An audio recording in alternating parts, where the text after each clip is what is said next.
एक शख्स गाड़ी से उतरा और बड़ी तेजी से एयरपोर्ट में घुसा। जहाज उड़ने के लिए तैयार था।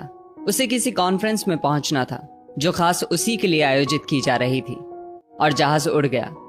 अभी जहाज कुछ दूर ही उड़ा था कि कैप्टन ने ऐलान किया, तूफानी बारिश और बिजली की वजह से जहाज का रेडियो सिस्टम ठीक से काम नहीं कर रहा, इसलिए हम करीबी एयरपोर्ट पर उतरने के लिए मजबूर हैं। जहाज लैंड होते ही अब वो शख्स बाहर निकला और कैप्टन से शिकायत करने लगा कि उसका एक एक मिनट कीमती है और होने वाली कॉन्फ्रेंस में उसका पहुंचना बहुत जरूरी है। पास खड़े दूसरे मुसाफिर ने उसे पहचान लिया और बोला, डॉक्टर पटनायक, आप जहां पहुंचना चाहते हैं टैक्सी द्वारा यहां से केवल 3 घंटों में पहुंच सकते हैं। डॉक्टर ने उस शख्स का शुक्रिया अदा किया और टैक्सी लेकर निकल पड़ा। लेकिन ये क्या, आंधी तूफान और मूसलाधार बारिश ने गाड़ी का चलना मुश्किल कर दिया। फिर भी ड्राइवर गाड़ी चलाता रहा। अचानक ड्राइवर को एहसास हुआ कि वो रास्ता भटक चुका है। नाउमीदी के उतार चढ़ाव के बीच उस शख्स को एक छोटा सा घर दिखा। इस तूफान में वही गनीमत समझकर गाड़ी से नीचे उतरा और दरवाजा खटखटाया। आवाज आई, जो कोई भी है अंदर आ जाए, दरवाजा खुला है। अंदर एक बुढ़िया आसन बिछाए भगवत गीता पढ़ रही थी। उसने कहा, माँ जी, अगर इजाजत हो तो आपका फोन इस्तेमाल कर लूं। बुढ़िया मुस्कुराई और बोली, बेटा, कौन सा फोन? यहाँ ना बिजली है ना ही फोन। लेकिन तुम बैठो, सामने चरणामृत रखा है, पी लो, थकान दूर हो जाएगी। और खाने के लिए भी कुछ ना कुछ फल मिल जाएगा, खा लो, ताकि आगे सफर के लिए कुछ शक्ति आ जाए। डॉक्टर ने शुक्रिया अदा किया और चरणामृत पीने लगा। बुढ़िया अपने पाठ में खोई थी कि डॉक्टर की नजर उनके बगल में पड़ी।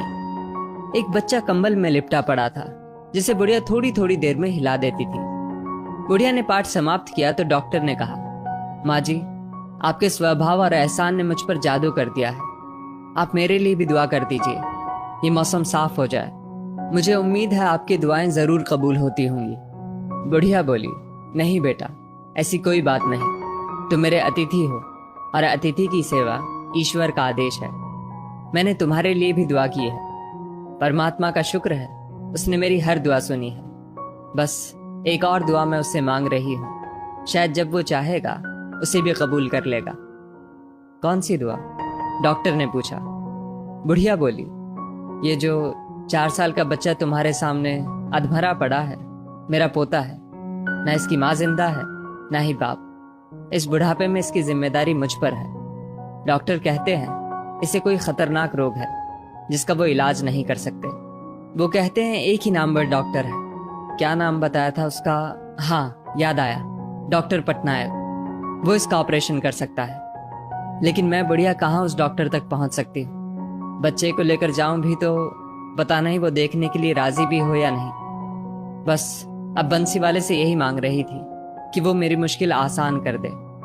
डॉक्टर की आंखों से आंसुओं का सैलाब बह निकला। वो रूंधे कंठ से बोला, माई, आपकी दुआ ने हवाई जहाज को नीचे उतार लिया, आसमान पर बिजलियां कौंधवा दी, मुझे रास्ता भुलवा दिया ताकि मैं यहां तक खींचा चला आऊं। हे भगवान, मुझे यकीन ही नहीं हो रहा कि कन्हैया एक दुआ कबूल करने के लिए अपने भक्तों की इस तरह भी मदद कर सकता है।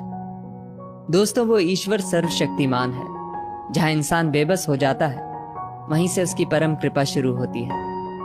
यदि इस वीडियो ने आपका दिल छू लिया हो तो इसे लाइक, शेयर अवश्य